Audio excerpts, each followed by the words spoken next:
Hi, Dan. Hold on. We're getting there. He'll be on any second now. See if Bill Gewurz. Hi, Bill. He'll be here any second. He sees the link to get on here. Uh-oh. So hold on. I'm going to re-invite Richard. Hi, Kirk. Hold on. I'm re-inviting Richard. Hi, Jeff. Re-inviting him. Didn't see the first link.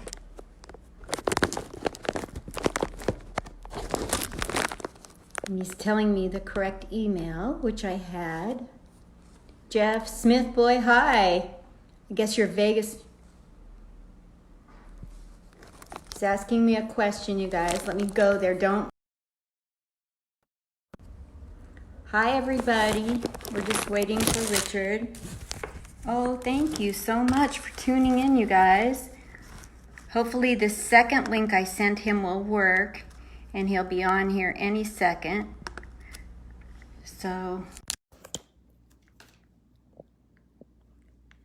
we don't want to see me. You can see that any old time of the week. There's my heart on the wall. It says, he wants me to send it again. So let me go send it. Oops.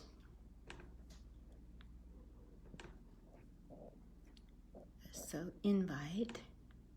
Hi, Gabe. Hold on. Just a little technical issues between his computer and mine.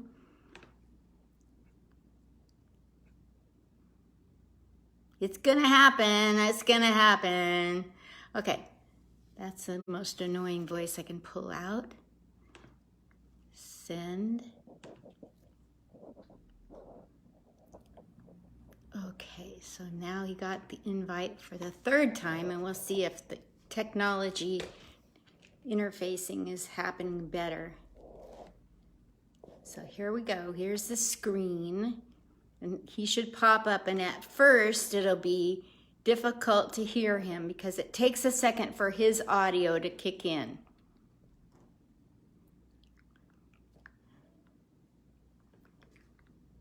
Let's see. There we go. That's a little better. The sun is going down pretty soon here. Not maybe an hour and a half. But before sundown, this wall over here, nothing. He doesn't have a link. How can you not have a link? Time. Hold on, guys.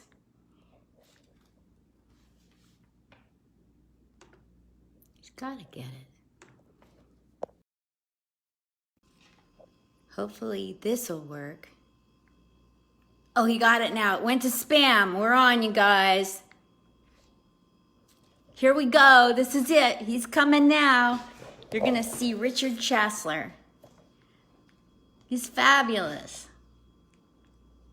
You're going to be glad you're still tuning in. All of those that left are going to be so sorry you left because this guy's amazeballs. Amazeballs.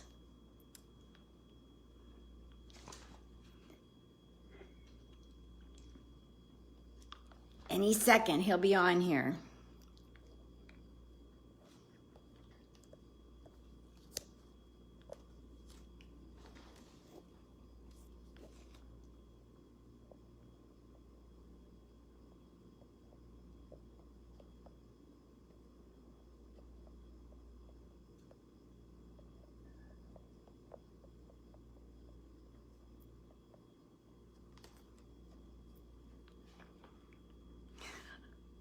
Technology, what a joke. What a joke.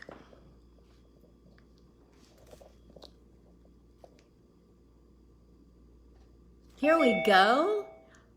Richard, it'll just take 1 minute. Can you hear me? I can hear you. Hi, Richard. Hi, Linda. How are you? I'm wonderful. There's like frustrating.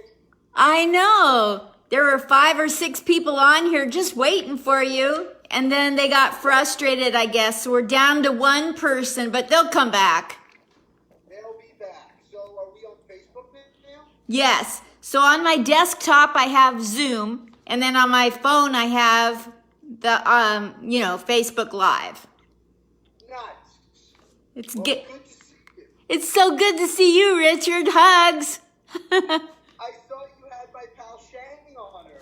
I know. I tried to get him on, but then I think we misconnected each other. So I was waiting for him to come on, and he probably got called to do something more important.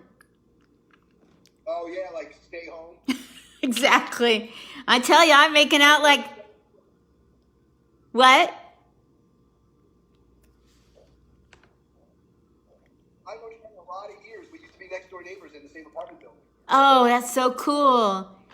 I just adore him. Good man. He's a good man. He's such a hustler. Good. He came, Yeah, Shang works hard, boy. he came to Harvey's Comedy Club, and there weren't... How have you been? Oh my gosh, I'm so glad I moved to Vegas, Richard. Oh my gosh. I'm getting on shows, and a couple times I've been told I killed. And like if I have an audience, but that Portland PC stuff, it wasn't my thing. Plus I had some learning to do. You know what? Sometimes it takes a little while before we find our niche in art, whatever that art form may be. Yes. And I didn't know who I was on stage, and I wasn't being authentic, and now I found my groove. Takes a long time. It took me, I think, about 10 years to figure out who I was on stage. Wow. Yeah. I know. And I don't have to use notes anymore, and I don't cry when I get off stage. I remember. Listen, don't let anybody fool you. I have to be honest with you.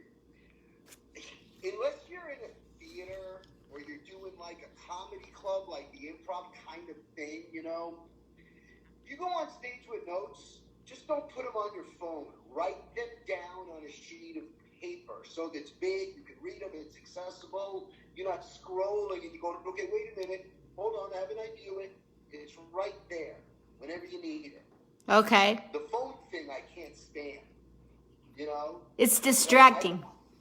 I still, after 34 years, I'll take notes on stage. Really?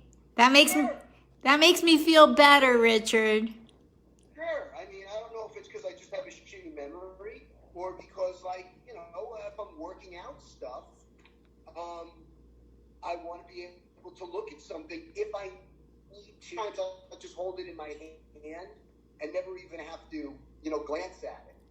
Yes. But if I go on stage and there's like 3 or 4 things I want to work out, I'll bring a thing up there and I'll be like, okay, hold on. Did I talk about this? Okay, did this. Oh, didn't do this. You know what I mean? Yes, exactly. I got a guest spot on at LA Comedy Club, and I don't know if you know Jimmy Earl. You know him from the festival. He got me on a show, and he said that I killed. Well, I think that's wonderful. Especially for me. I'm happy. Well, look, how long you been at it now? 6 years with a brain injury, but the brain injury's going away. The better I get, the less I have to worry about. It seems the better I get at comedy, the less I have a brain injury. Maybe it was an excuse. Not to take anything away from you, Linda, but we all went into stand-up comedy because we have a brain injury. It's hilarious. I'm in good company. Well, yeah, I've never met a normal comedian. Or actually, you know what? I've never met a normal artist. Yeah. So you do a whole hell of a lot more than just stand-up. You're a writer, director, producer? Producer. And you do magic? I don't do magic. I can make weed disappear. I'm good at that. I can make fine lines and wrinkles. I do magic. I do play the drums. yes, for that Dead tribute. How's... That's correct. I toured with a Grateful Dead tribute band for a few years called Miracle Ticket. Oh, man. And, yeah. I think... And I started studying acting with Stella Adler. I saw that. How cool. And I'm a trained actor. I've been in several movies. Name some. Yeah. Name some of your movies. Well, let's see. I was most recently in Hitchcock with Anthony Hopkins and Helen Mirren. What? I played the actor. The movie Hitchcock was about the making of the film Psycho. So in the movie, I portrayed the actor Martin Balsam. Wow. Holy Toledo. So I was in Hitchcock and I was in The Insider. Now I who... did a scene with Al Pacino. What? Yeah. And I did a scene with Helen Mirren in Hitchcock. I Wow. worked with Helen Mirren and you know. That's so cool. And I do theater also. Like, what have you done in theater? Well, the last play I did was here in Los Angeles, starring opposite Tim Allen's wife. True. And the name of that play was called Games on a Bombed Out Beach. It was a drama. And Tim Allen, he's married to an actress named Jane Hajduck. And Jane is incredibly talented. And I worked opposite her. We were the two leads in this play. Wow. And it's funny because I had to kiss her in the play, and Tim came every single night. Jeez. Is she good looking? Tim or Jamie? What? Is who good looking? Tim or Jamie? Jamie. We already know the answer. Of course she is. Yeah, she's a lovely person, too. She's really, really lovely and very talented. And, you know, I go way back with Tim. I've known Tim since I was like a kid. What? Starting out. Yeah, I met Tim Allen probably 1980. I guess and say like maybe 88, 89, something like that. That's incredible. Wow. Yeah, I was on the road in Michigan, and we went to the Comedy Castle to go catch the end of his set after a show I was doing. Then we were just hanging out in the parking lot. That's how I met Tim Allen. Yeah. So cool. That's so cool. Who of all the people that you met has inspired you the most, and how? Because you're not easy to inspire. You're a whole inspire thing. Well, you know, that's a weird thing to say. And Yeah. I only mean that because I see how you would think that I'm hard to inspire because, like, I've been doing this a long time, you know, and I started acting when I was very, very young, and I was on a soap opera when I was 19. Gee. You know what I mean? And I play drums since I'm 7, and so I guess because I'm multifaceted, you would think I'm hard to inspire, but the truth is I'm not. Wow. I'm actually very easy to inspire. Anytime I see anything that's really good or that I can't do or that makes me just go, oh, wow, how did I not think of that? I get inspired. That's cool. That's really cool. You know? And as far as your question goes, you know, I've gotten to work with a lot of great comedians. Forget who I've met in my life, you know. I mean, I used to play softball with Jerry Seinfeld. John Pinette was one of my best friends. I toured with Mitch Hedberg for 5 years. Mitch Hedberg. Wow. Holy. Yeah, Mitch was my best friend. What? Yeah, Mitch was my best friend. When I met Mitch, he was barely a feature act. I was already headlining. Wow. And so, yeah, so Mitch would open for me. I would take Mitch on gigs, and Mitch would open for me. And then when he finally hit it big, actually not even hit it big, he started headlining. He asked me if I wanted to work with him. I was like, yeah, totally. Wow. That's so cool. I'm always inspired when... Sorry, I made some carrot celery juice. That's okay. Virtual toast. Nice. Virtual toast with carrot juice. Yes, virtual. So I'm always inspired when I see people at your level who are willing to open for somebody else that came in after them. That inspires me. And you see it once, especially here in Vegas. Well, look, I mean, here's a bit of a humble... So I'm going to say something that is a little bit humbling. But I've learned to be a little bit more humble. But the truth is, like, I tour, as you may know, with Nick Swartzen. Yes. You know who Nick is, yes. right? Yes. Yeah. So Nick is one of my best friends. We were texting earlier today. And I tour and open for Nick. But I'm 10 years older than Nick. And I started 10 years before Nick. So I've been doing it longer than Nick, but Nick got very lucky. Nick got a great break and got discovered at Aspen and then taken under Sandler's wing, and Nick has a great career. And he certainly is considerably more famous and further ahead than I am, so I would love to open for Nick. Nick gets the best crowds. He's one of my good buddies. We love being on the road together. We always have a good time. But the thing is, and a lot of people don't like to admit this or talk about it or confront the issue of ego. Yep.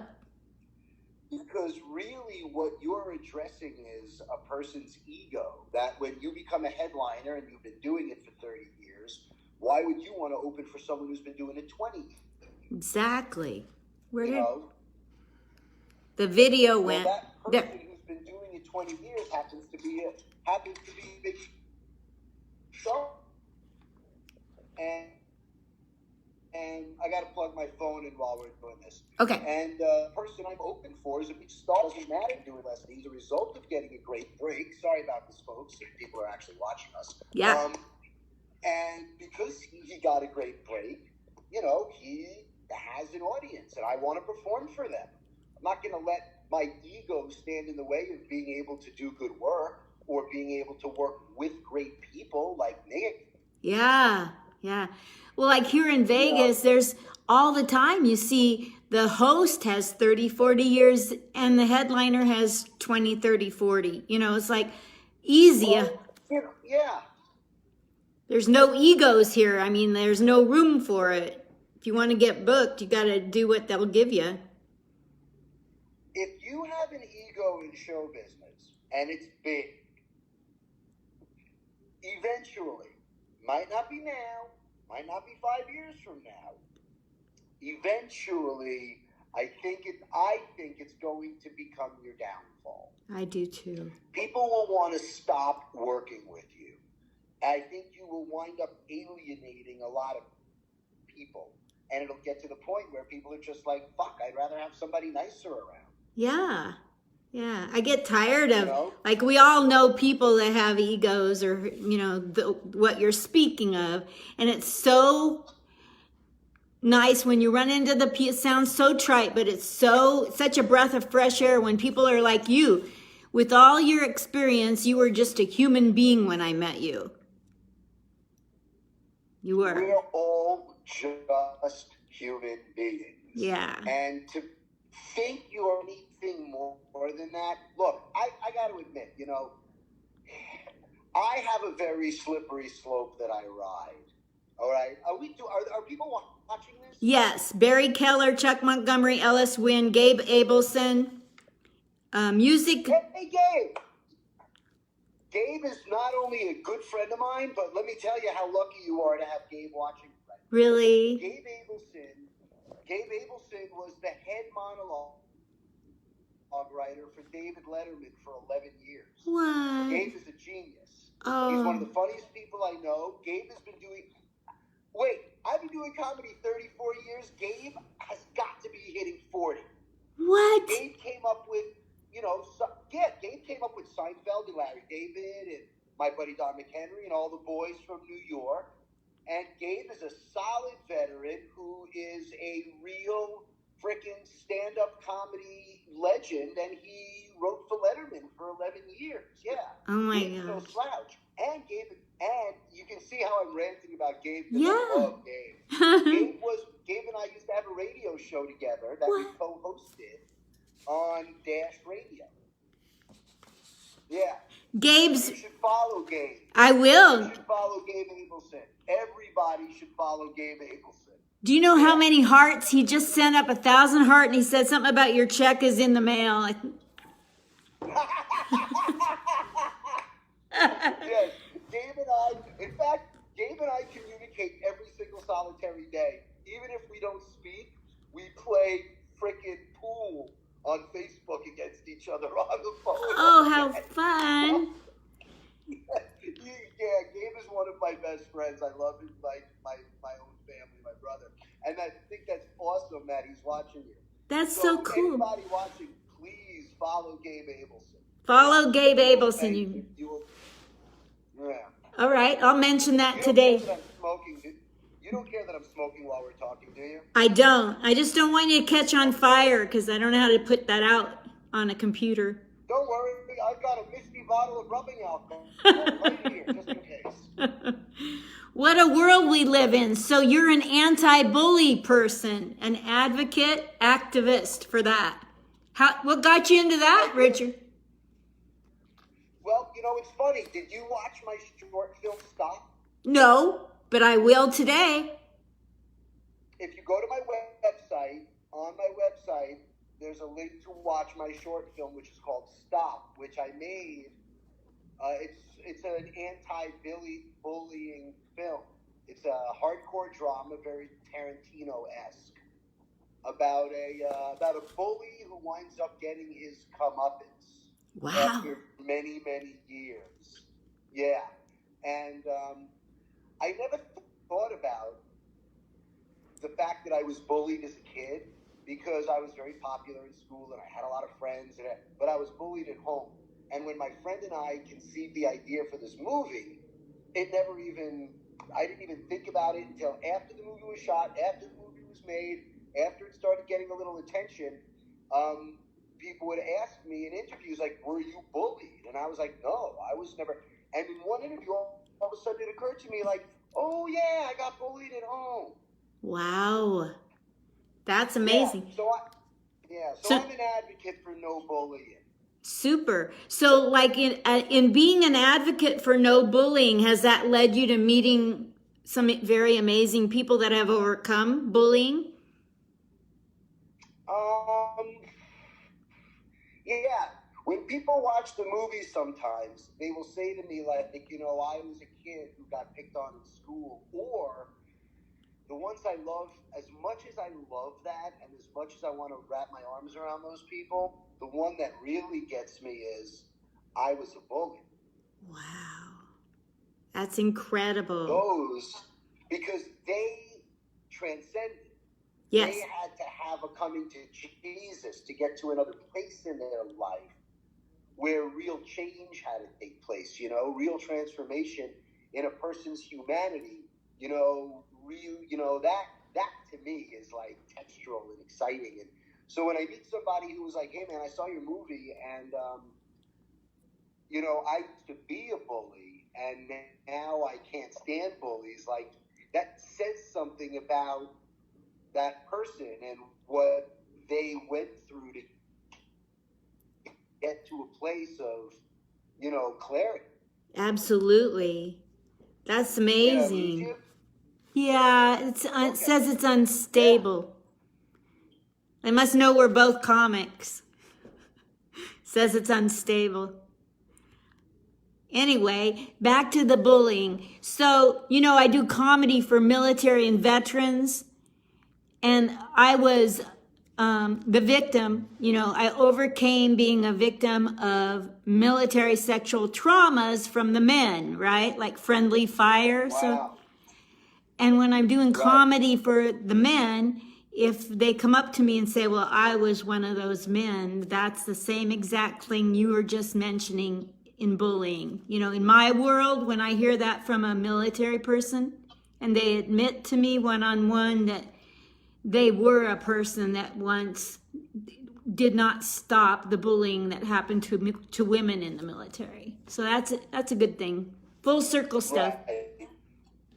And you know, it's funny because I think there's more than one kind of bully. Like, you have that person who maybe grew up in a house where, he was bullied by his father, so he goes to school and bullies other kids. Yes. But what you're describing in the military, for example, might be like a guy from a really good home, a good upbringing, a really good person who joined the military to do good things and gets caught up in a group mentality. It is. That's true. That's a different situation, I think. Yeah, you're right. It's like that's almost scarier. That's almost scarier, because the bully who was bullied and then projects that onto other people, it's a very linear thing. There's a clear through line to that. It's easy to address. You can deal with that. But when you have someone who has no history of that, but then is around a group that is like that, and they fall prey to that mindset, I think that it becomes more dangerous. And I think it becomes like now you have an ego at stake, because that person has to be able to step outside himself and go, oh my God, what am I doing? This isn't who I am. How wrong of me.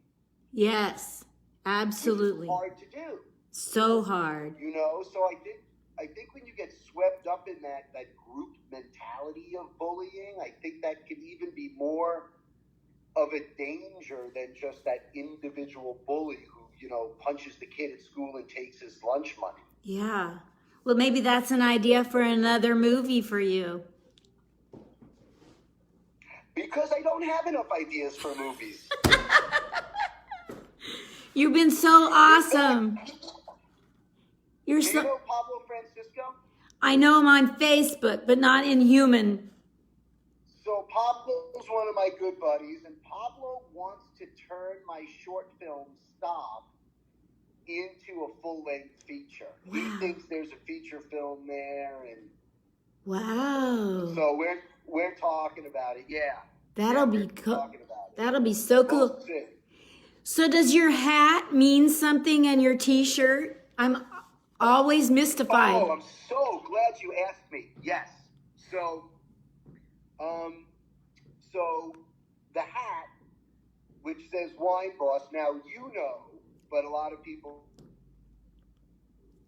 watching might not know, I'm a bit of a wine snoot, if I may. I'm a wine guy. I collect wine. I drink wine. I travel to taste wine. I have 500 bottles of wine in my collection. It's like I'm sitting next to 200 bottles of wine right now. Wow. And so this hat comes from a guy named Tommy. Tommy is the wine boss, and he made what he does called Pepper. And you can go online to thewineboss.net. Trust me, if you love wine, you can buy this blind. His wine is incredible. He does several different kinds. He does a Cabernet, he does a Rosé, he does a Malbec, a Petit Verdot, a blend. But his wines are very small production and so good. Wow. So the video is freezing up here. Let's see if it comes back. I've been doing these wine reviews online. Are you back? Now I'm back. It went okay. Still. Okay. So anyway, so Tommy has a wine line, Pepper, I was telling you about, and I've been reviewing his wines on my my Bio Wine blog on Instagram, which you can watch if you follow me at Richard Chassler. Okay. And if you love wine, go to thewineboss.net and buy Tommy's wines. I'm not kidding you; they are incredible. I can't wait. Okay, so tell me. That's what the hat. That's the deal with the hat. Okay, and tell me about your T-shirt. That's a very unique T-shirt. Oh, this is just, whoops. This is from the Templar Brewery in Bakersfield. They did a gig here with Nick Swartzen actually last year. Wonderful. And they brew insanely good beer. Okay, perfect. So people can follow. You can tell I like. I can tell where beer and your heart is on your head. I love that. Yeah, I like beer. I like beer and I like wine. And you know, what can I say? It's good. It's good for you. You'll live longer, I think. When I tell people how old I am, they don't even believe it. Are you free with that? Or do you say that often? How old are you? 54. What? There's no lines or wrinkles. There's no sagging skin. That's what I'm saying. I'm 69. Yeah, you gotta dance. You gotta dance a lot. You have to laugh a lot. You have to pick and choose your battles. That one took me a long time to learn. Absolutely. And you gotta drink fresh juice, you know. You have to drink. Big carrot juice, big glasses of fresh juice. That helps. Do you make it yourself? Yeah. Awesome. That's good advice. Yeah. Thank you so much for your time. I appreciate it. My next interview is... I'm going to go interview... I'm honored you asked me to be here. What? I'm honored you asked me to be here. Oh, I'm humbled that you even give a rip. Thank you so much. I love you, Richard Chassler. Oh, right back at you, sweetheart. Seriously, anytime you want me, I'll be glad to be here. And anybody can find me online at Richard Chassler. My Facebook's Richard Chassler. My Instagram is Richard Chassler. My Twitter got suspended because I said bullet in a punchline. But I'm going to be coming back with a new Twitter soon. I think it's going to be Funny Wino. I'm working on that right now, but that will be back up soon. So the bullet... You can find me on Instagram at Richard Chassler. So the bullet has to be in the premise? No, I used the word bullet in a response to somebody's post, and Facebook permanently suspended me. Oh, that's ridiculous. Twitter permanently suspended me. Oh, that does it. I'm selling all my stock. Whatever. Thank you so much. I love you. Oh, Linda. I'll do this every week. You have so much to say. You could do this every week if you want. Anytime you want to have me, I'd love to come back. I'll hit you back. Thank you so much. Love you. Bye. Be safe, everybody. Please. Oops. Quarantine. Yes, sirree. Thank you. Sorry about that screen. Bye.